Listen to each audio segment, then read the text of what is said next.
Hi friends, I am Ankit and today I will show you how to block a person on Facebook. Friends, if you want to block someone on Facebook, then you need to open Facebook app. Now here you need to press on the messenger icon. Now from here you can search for the person you want to block. Now select the person.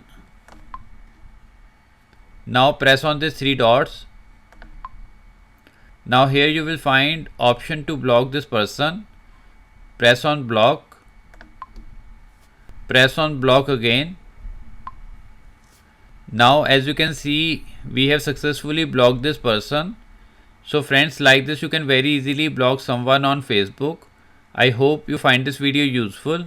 If you like the video, then press on like button and don't forget to subscribe our channel and press on bell icon to receive email notifications free of cost.